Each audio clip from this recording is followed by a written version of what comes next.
అంటే మీరు చాలా బిజినెస్‌లున్నాయి అక్కడ యూఎస్‌లో. అండ్ బాగా చదువుకున్నారు. చదువుతోనే ఏదైనా సాధ్యం అంటూనే వెళ్లారు యూఎస్‌కి అనే ఇన్ఫర్మేషన్ తెలుసు. కానీ అసలు మీకు ఇండియా నుండి యూఎస్ ఎందుకు వెళ్ళాలనిపించింది? ఆ జర్నీ ఏంటి? ఎట్లా స్టార్ట్ అయింది? మీరెక్కడ పుట్టారు? నేను హైదరాబాద్‌లో పుట్టాను. హైదరాబాద్ దగ్గర ఉప్పల్ సింగారం అని అప్పుడు పల్లెటూరు. అప్పుడు ఇప్పుడు ఊరు. సిటీ ఇప్పుడు ఇప్పుడు సిటీలో సిటీలో పాత ఫిట్. కలిసిపోయాయి. Yeah! But I born with a golden spoon అని చెప్పాలి. ఎందుకంటే నాకు చిన్నప్పటి నుండి కూడా ఏ కష్టాలు తెలీదు. హానెస్ట్‌గా తెలీదు. సో, అందుకోసమే నాకు టీటీఏలో సేవా డేస్ చేసినప్పటి నుండి ఆహ్, ఇంకా ఏదో హెల్ప్ చేయాలి అన్నది నాకు పెరిగింది. ఎందుకంటే మేము ఏ రోజు నేను దాదాపుగా మా చిన్నమ్మ, మా అమ్మమ్మ, మా అమ్మ, మా అక్కలు, మా I have 2 daughters, wife. So, అందరూ అమ్మాయిలయ్యేసరికి అమ్మాయిలలో దాదాపుగా అమ్మాయిలలోనే పెరిగాను. So, okay. అండ్ వాళ్ళు ఎవరు నా పైన ఈగ పడకుండా అప్పటి నుండి ఓహో! బ్యాక్ మా ఓహ్! యాహ్! Too much pampered. మా అమ్మమ్మ ఉన్నప్పటి నుండి ఇప్పుడు మా డాటర్ యంగర్ డాటర్ వరకు కూడా అందరూ ఆహ్, చాలా బాగా ప్రొటెక్టివ్‌గా. ప్రొటెక్ట్ చేసుకుంటారు. అండ్ నాకు ఏదైనా కావాలి అంటే ఎందుకు అన్న క్వెషన్ నేను ఈ రోజు వరకు వినలేదు. అంటే దేవుని దయ వల్ల అందరూ సో, మొదటి నుండి వెల్ ఆఫ్ ఫ్యామిలీలో పుట్టారు. ఓకే. వెల్ ఆఫో కాదో నాకు తెలీదు గానీ, బట్ నన్నయితే చాలా కింగ్ లానే చూసుకున్నారు. ఓకే. సో, వాళ్ళకెప్పటికీ నేను రుణపడి ఉంటాను. థాంక్ యూ వాళ్ళందరికీ. మా అక్కలు గూడా అంతే. మా చెల్లెళ్ళు అంతే. అంతా చిన్నప్పటి నుండి గూడా నన్ను చాలా చాలా బాగా చూసుకున్నారు. ఇప్పుడు గూడా అంతే బాగా చూసుకుంటున్నారు. యెస్. అండ్ మీ ప్రమాణ స్వీకారం రోజు కూడా వాణి మల్లిపెద్ది గారు యెస్. వచ్చి తను యెస్. సపోర్ట్ చేయడానికే వచ్చానని చెప్పి చాలా మంచి వర్డ్స్ యెస్. చెప్పారు. మీ బాండింగ్ ఏంటి? ఎలా ఉంది? నాకు టీటీఏలో వచ్చాక టీటీఏనే బలముంది. అంటే టీటీఏ చాలా ఈ యూత్ ఉండేసరికి నాకు చాలా బలముంది. అంతా చాలా రెస్పెక్ట్ ఇస్తారు. అండ్ నాతో పాటే ఉంటారు కాబట్టి అందరూ కనెక్ట్ అయిపోయి ఉన్నారు. ఒక హ్మ్. ఫ్యామిలీలా ఉంటది. టీటీఏ అనేది ఒక ఫ్యామిలీలా ఉంటది.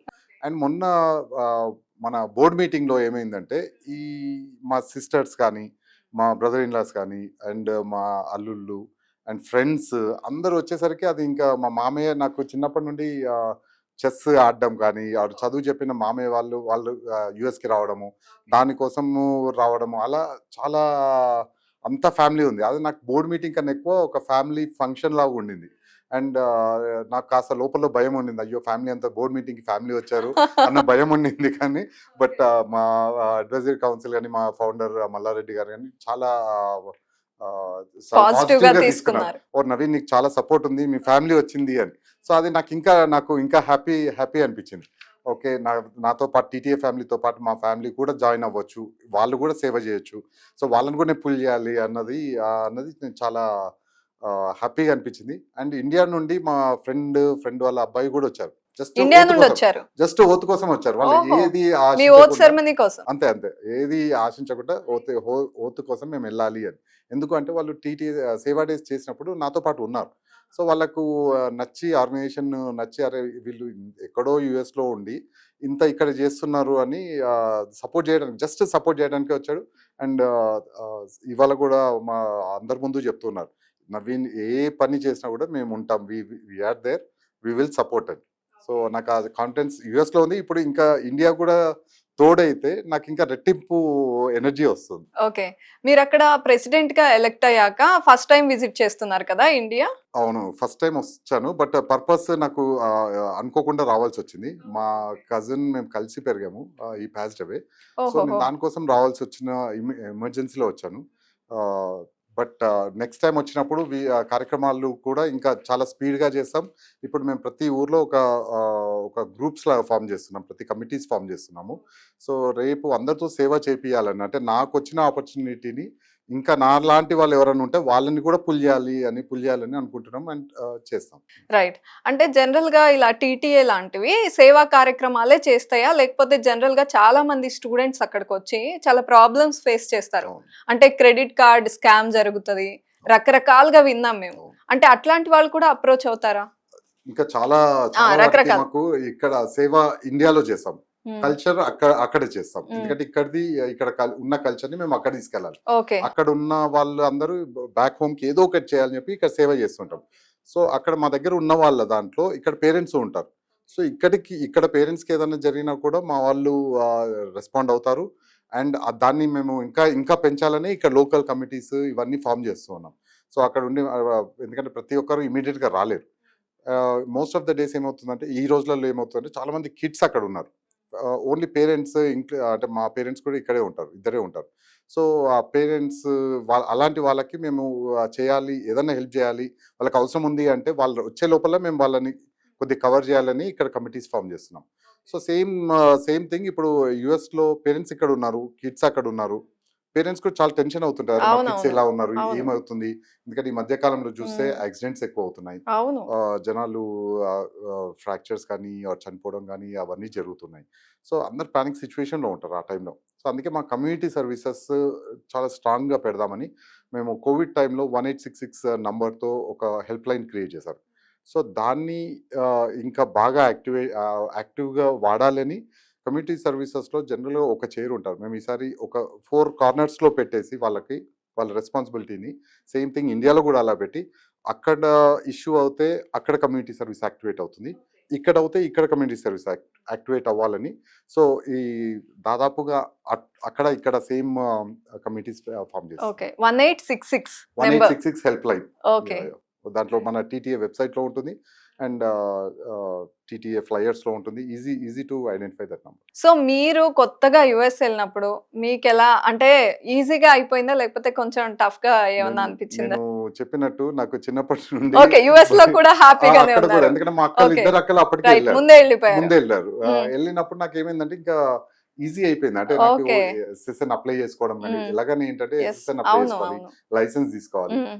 మేజర్ 2 వచ్చాక బండి ఒకటి ఉండాలి. ఓకే.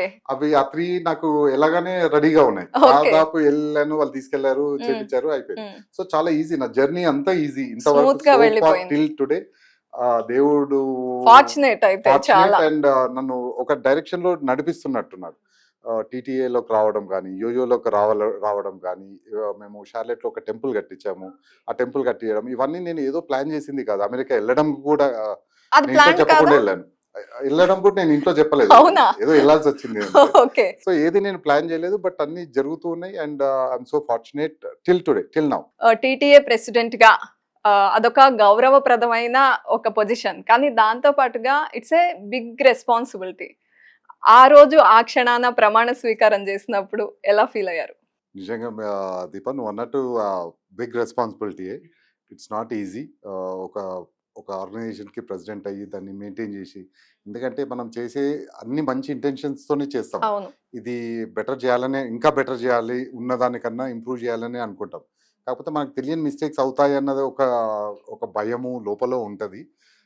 నేను దానికి ఎక్స్ట్రా జాగ్రత్తలో ఇంకేం మిస్టేక్స్ చేస్తామో అని ఇంకొక భయం ఉంటుంది.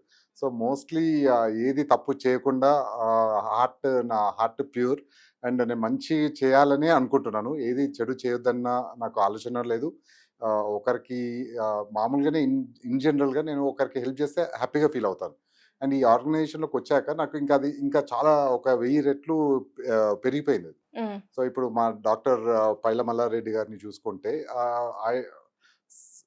ఒక బిలియనియర్. హ్మ్. సో హ్మ్. ఆయన మంచి బాగున్నాడు. కాకపోతే హ్మ్. ఎంతో మందికి హెల్ప్ చేయాలి అని యెస్. ఒక ఆర్గనైజేషన్ లో పని చేశాడు హ్మ్. అండ్ ఆర్గనైజేషన్ ని పెట్టాడు. హ్మ్. సో దాన్ని చూసి మేము నేను ఇంతకుముందు మాట 10 మందికి హెల్ప్ చేశానేమో, కానీ యెస్. ఈ ఆర్గనైజేషన్ పేరు మీద హ్మ్. ఎంతో మందికి హెల్ప్ చేయగలుగుతానన్న నమ్మకం నాకు వచ్చింది. అండ్ చేస్తాను అని చాలా కాన్ఫిడెంట్ గా ఉన్నాను. దాంట్లో మాకు మా అడ్వైజరీ కౌన్సిల్ మా మల్లన్న గారు చెప్పినట్టు అడ్వైజరీ కౌన్సిల్ కూడా విజయపాల్ రెడ్డి గారు హ్మ్. అండ్ మోహన్ రెడ్డి గారు, భరత్ గారు అండ్ శ్రీని గారు కొత్తగా జాయిన్ అయ్యారు ఇప్పుడే. ఓహో! అంటే ఓకే. ఇంతకుముందు టీటీఏలో ఎప్పటి నుండి ఉన్నాడు, బట్ అడ్వైజరీ కౌన్సిల్కి ఇప్పుడు వచ్చాడు. సో ఇంతమంది వాళ్ళు ఆల్రెడీ చాలా ఎక్స్పీరియన్స్తో ఉన్నవాళ్ళే, వీళ్ళెవ్వరు మామూలు ఏదో కొన్ని ఇయర్స్ కాదు, they have too much experience. So వాళ్ళు ఆల్రెడీ దీంట్లో బాధలేంటో తెలుసు, ఎలా ఇంప్రూవ్ చేయాలో తెలుసు, అన్నీ తెలుసు. సో వాళ్ళు మమ్మల్ని గైడ్ చేయడానికి వాళ్ళు ఉన్నారు అండ్ మేము వీఆర్ సో కాన్ఫిడెంట్ దట్ ఏదైనా మిస్టేక్ అయితే వాళ్ళు చూసుకుంటారులే. ఓకే. అంటే అంత స్ట్రాంగ్ టీమ్ ఉంది మీకు సపోర్ట్ చేయడానికి. అడ్వైజరీ కౌన్సిల్ ఎంత స్ట్రాంగ్ ఉందో, నాతో పాటు నా ఎగ్జిక్యూటివ్ కమిటీ అండ్ బిఓడీస్ అండ్ ఆర్విపిస్ చాలా మంది చాలా స్ట్రాంగ్గా ఉన్నారు. అందరూ యూత్ అయ్యేసరికి అందరూ నాకన్నా చిన్ననే, మ్యాక్సిమం నాకన్నా చిన్ననే. మ్యాక్సిమం కాదు, ఒక్కరో ఇద్దరో ఉంటారు అంతే. మ్యాక్సిమం అందరు చిన్న అయ్యేసరికి అందరూ ఆ రెస్పెక్ట్ ఇస్తూ ఉంటారు.